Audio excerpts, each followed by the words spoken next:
Generation X. In general terms, those born between 1965 and 1980. Latchkey kids. Independent. Existentialism.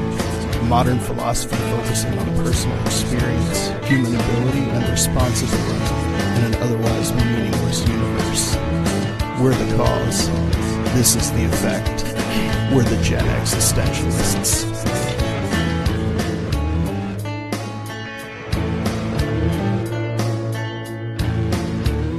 Welcome in, ladies and gentlemen, to the Gen Existentialist podcast. My name is Scott. And I'm Bunny. And we have a very special guest with us here today, Dr. Pamela Menges. Hi, Pam. How are you? I'm fine. How are you doing? I'm doing very well.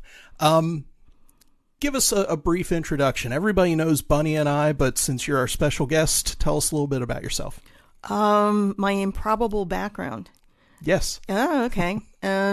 Not a real doctor. I have a doctorate in engineering physics and mathematical biology, and I'm a neuroscientist. I invented an area of AI.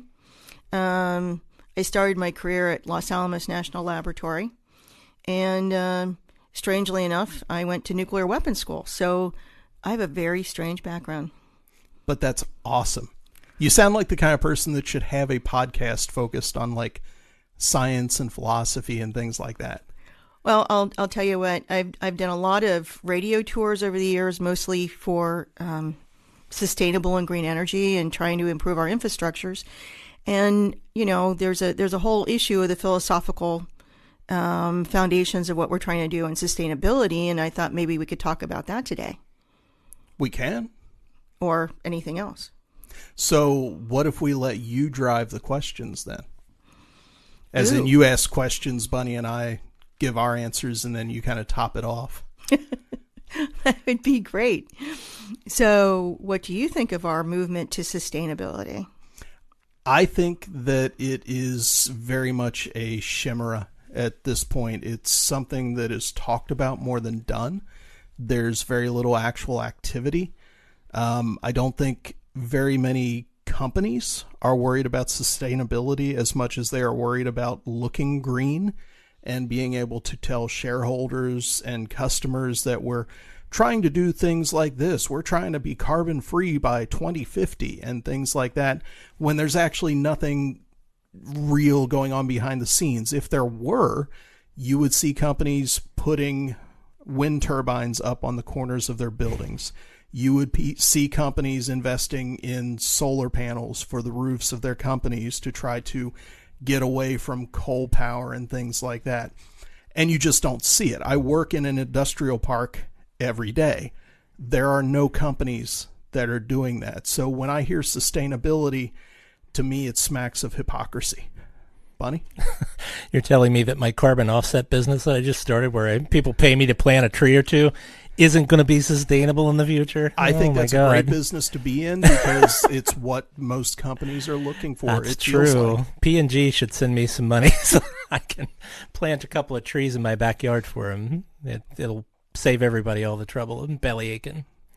They could do a whole PR job on that. So you tend to agree with me that it's just a... Yeah, I think there's... My biggest question, I'm going to bounce a question back to our esteemed guest. Yeah. Is I understand that everybody wants to go sustainable, and I think it's a noble goal. I don't know if the technology is really there yet to make it as profitable for companies as they want it to be. Because a company is only interested in one thing. They're interested in creating a product and making a profit from it. That's two things. I went to school for math. I have a doctorate in BS. Is that what they call it? No. Yeah. So I guess it takes so much energy and diesel and all the bad things, fossil fuels and all that, to pull and extract the materials to create sustainable things like solar panels and such. So where are we in that situation? I think it's a wonderful goal. I just feel like, from my limited amount of knowledge, I don't think that they're really there yet to make that something that people would really invest in, other than just for window dressing, that kind of, look at what I did. I changed my logo to a leaf, and now I'm, and I planted a tree in the backyard, and now I'm This is good, carbon right? free, right? So, what do you think about that? As far as like battery storage goes for sustainable, for solar panels and that, what's your thoughts on that? Well, I don't disagree with you. I've spent, quite a while now in sustainable work. I have over a dozen, I have 10 patents. We've got 5 products. And the big problem we have with the technologies that are being invested, where the money's coming from, the things that we're propelling through Wall Street, because the government's not making decisions about the technologies that are being used. It's Wall Street. They're just not appropriate, and we're not investing in the right things. We developed a mechatronic battery, which is a non-electrolytic, non-chemical battery that uses materials that are engineered. And it's one of the things we can't get funded. We have wind turbines that can power street lights and communications equipment and change the way we do things with wind. And nobody's interested, but you have to remember we have organizations in Washington that are highly funded by groups like General Electric and Vestas, who do the big propeller wind turbines, that don't want competition from new types of wind turbines. We have our Infinity motor, which uses shape memory alloys and artificial intelligence that can replace probably a third of the motors out there. Patented, uses shape memory alloys. It's a great product. And I know a lot of companies that have stagnated because the people making decisions about what energy solutions we're going to implement, they're not in Washington, they're on Wall Street. And that's why we have people like Elon Musk.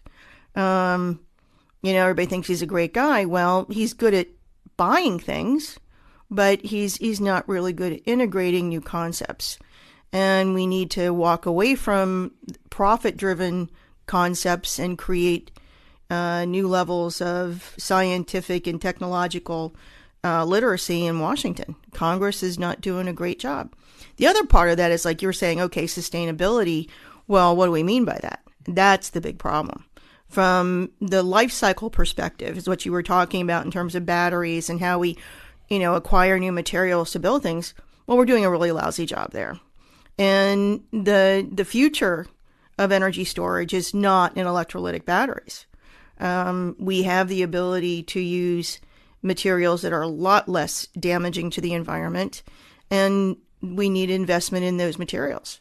So I probably agree with everything you said, but also the things that businesses are being offered, generally speaking, are not terribly good. They're not the cutting edge of new technology, and there are better ways of doing things. Actually, I have a follow-up question for you. Sorry. Just repeat that again, just in case it didn't come through on the mic. I have a follow-up question for you. You were talking about lobbying and Washington, D.C., and people investing money, politicians not making decisions. The corporations are. Do you feel like there needs to be more scientists or more engineers in positions in the government to make these decisions?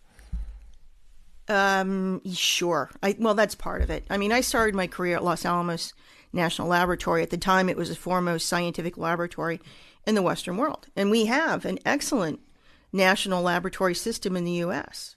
The problem becomes what reaches Congress. I was in the intelligence community for a number of years, recruited out of Los Alamos. And Los Alamos at the time, for the conspiracy experts out there, had the largest field intelligence unit in the civilian community at the time in the U.S. And the idea that for some reason we can't seem to get the best information to the people in Washington who are making the decisions. I'd like to say that Congress, they spend time writing their own legislation, but we know mostly that's not true. It's mostly written by think tanks and lobby groups and the people who will benefit.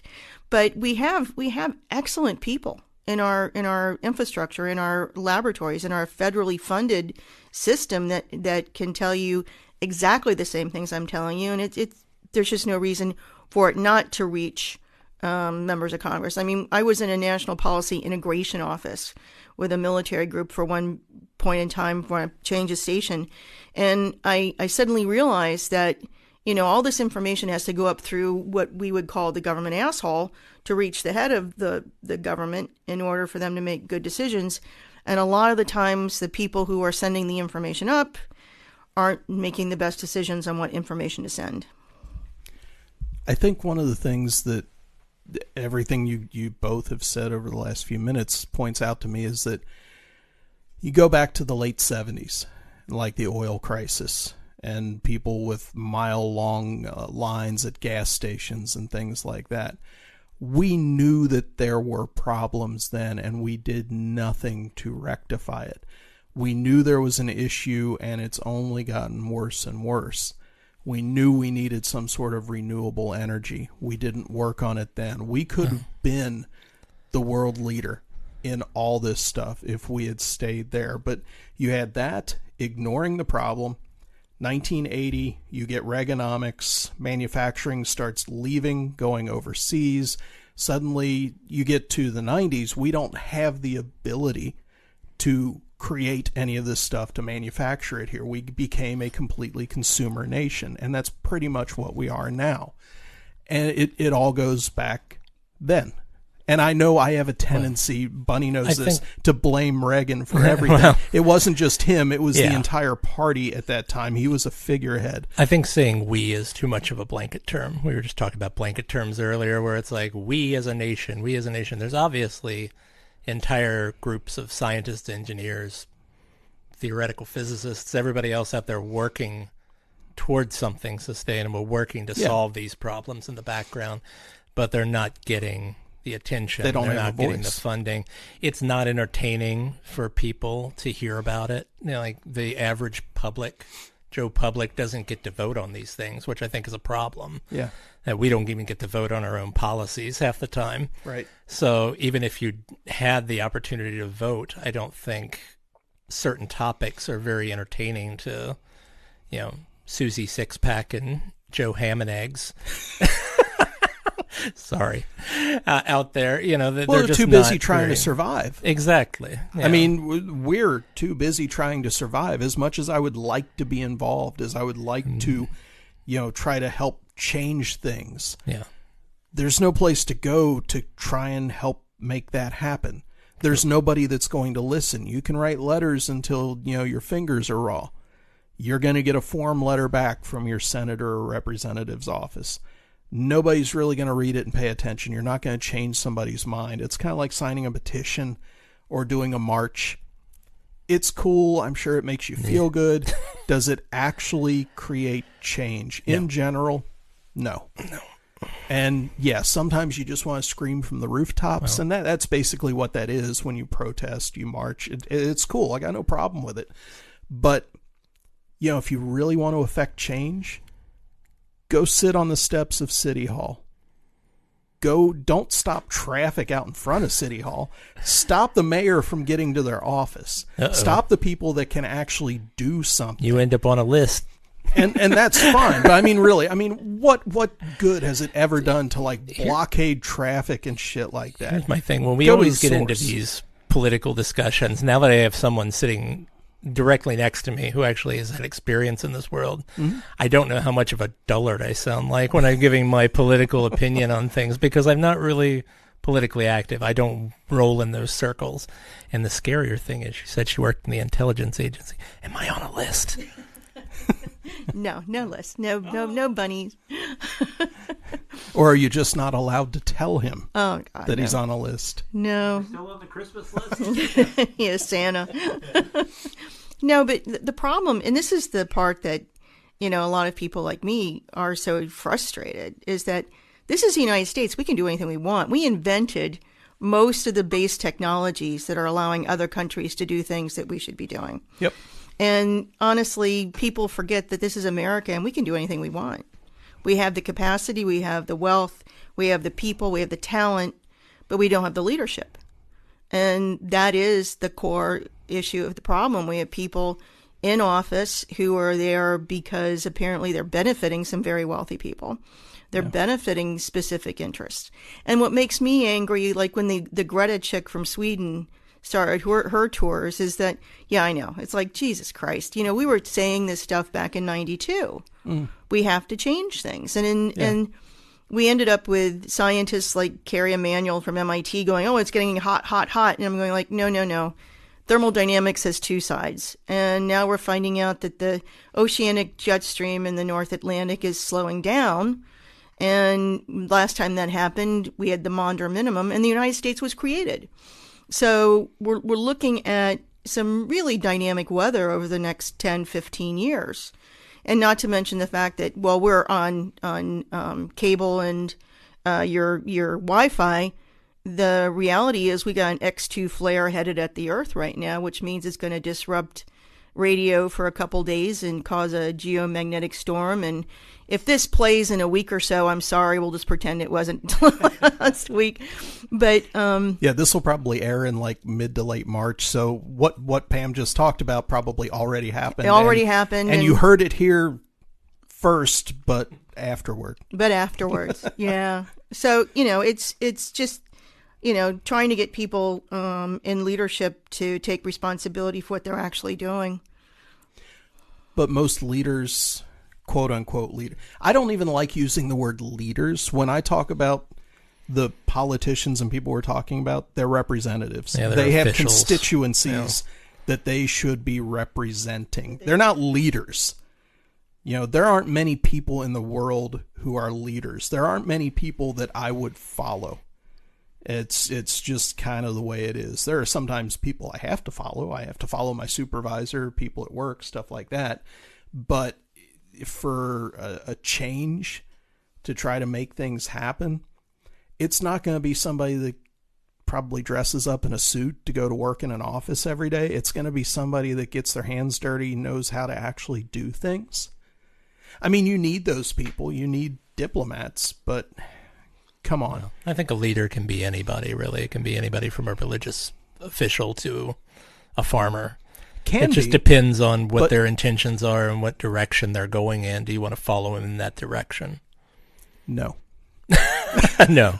All right. Do you have any other questions for us? Do I have questions for you? Let's see. Do you think that it's possible to make a transition economically and efficiently to new energy resources? Yes, I absolutely do. But again, it's going to take those representatives to actually make the case to the public. Hey, here's where we are as far as energy goes. We always knew oil, coal, things like that weren't going to last forever. They're dirty. There are better ways to do things. This is what we're looking at. And this is the plan for the next 15 years. Here's how things are going to be integrated. And people can deal with it. Look at the transition. We're all Gen X here. Look at the technological transition during our lifetimes. I carry my pancreas in my pocket. Okay? I've got a blood glucose meter now that's the size of my thumb. My first one in the late 80s was about the size of 4 cell phones put together. We have seen cell phone technology, all kinds of stuff. We're recording this in a room of my house. Used to be you'd have to go to a radio studio or a recording studio. The amount of technological advancement in our lifetimes is amazing. There's no reason, no logical reason why we can't move to sustainable energy, better technologies. It'll be somewhat gradual. Let people know, hey, this is what's going to happen. Look at television. We've gone to digital television over the last couple years. It was a matter of literally the government saying, hey, this is what's going to happen. We made the change. Yeah, some people griped and complained, but it worked, and that's where we're at. Well, it's just a matter of deciding to do it. As somebody who worked in a studio back during the actual change from analog to digital in media and that, I can tell you there were a ton of growing pains.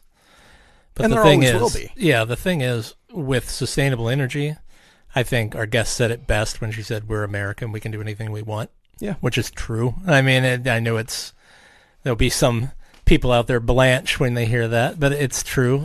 Just try and stop us. Yeah. Fuck yeah. Anyway, it's a thing where you have to show It's going to be gradual. Like you said, it can't be something that happens overnight, which everybody expects everything. If it doesn't change in the month, then it's just obviously not worth it. But you have to show people the benefits. And I think they've been really bad about showing the individuals of the world, or even the corporations, what are the real benefits of doing this? What are you going to get out of it? How's it going to make your life better or easier? Not just people don't, I hate to say it, but people don't care if the planet gets fucked up. It's kind of a thing. It's like, well, how does that affect me? I don't care. I'm going to be dead in a few years anyway. I don't care. Or just, well, that happens over there. It's a very NIMBYist sort of attitude of like, oh, you can build your nuclear power plant, but I don't want it in my neighborhood. You can build it in their neighborhood. I don't want the prison here. You can build it over there. It's that kind of weird attitude that everybody has. But I think there needs to be a way to show people that, hey, this is going to make things cooler for you, easier for you, more affordable for you.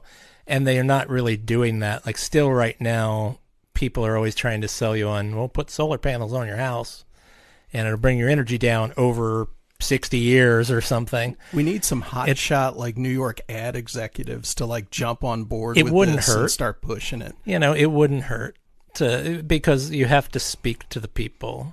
We need to sell the future to the people. Well, this is where we need to be. There's always pushback, I think, from people because they're either scared or they feel like it's not worth their time. Well, or maybe it's something they're just not interested in.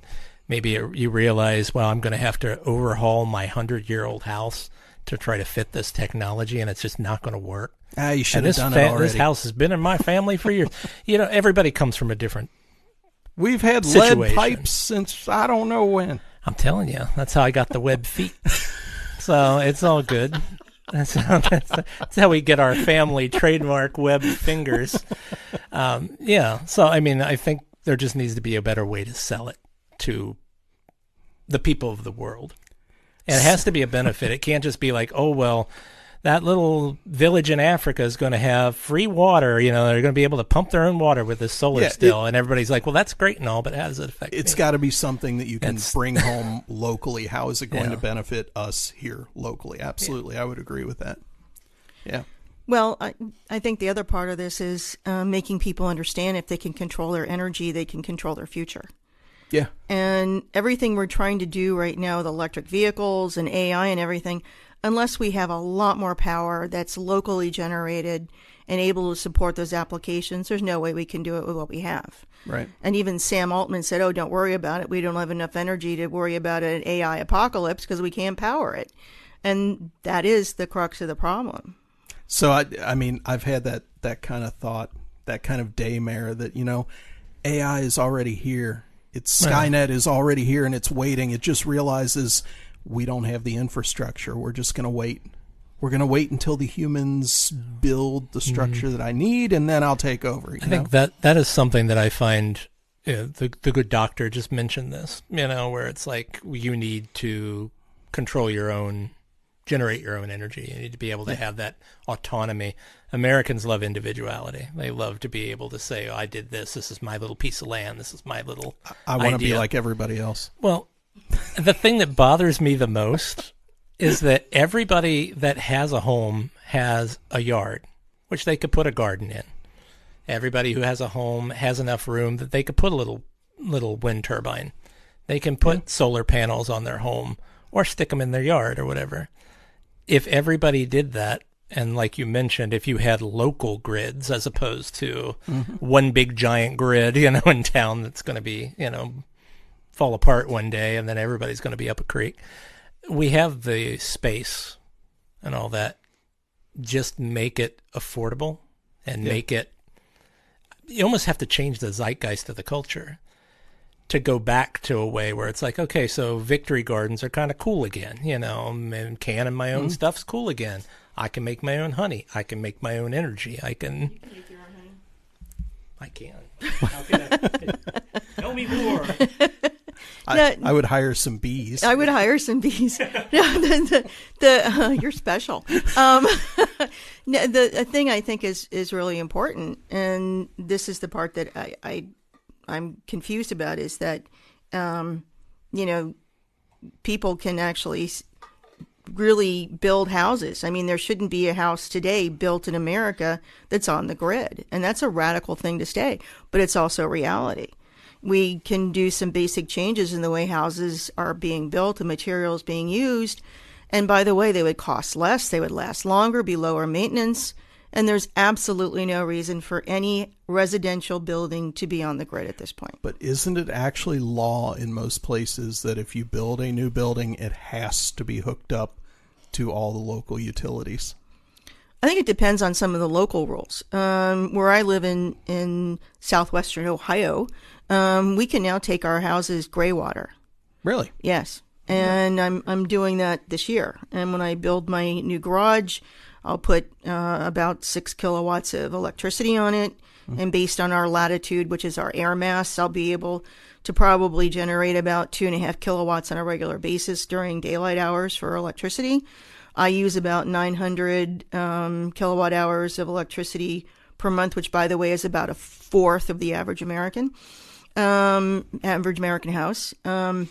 So, and I have a 94-year-old house. Mm-hmm. So it is really possible to slowly, break dependence on the grid. And even if it's required for the house to be connected to it, doesn't mean you have to use it. Right. Yeah.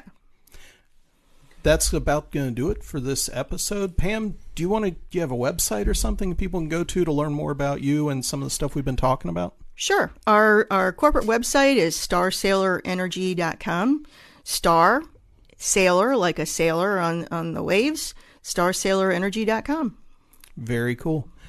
Bunny, final thoughts? Final thoughts. I was going to ask you a little more about Earthships and like the whole Michael Reynolds movement out southwest, but we'll save that for another time. How about that? That may just be next episode. Well. This has been the Gen Existentialists. My name's Scott. I'm Bunny. Special thanks to Dr. Pamela Menges for joining us. She'll be here for the next episode, so make sure you tune in next week. Have a good one.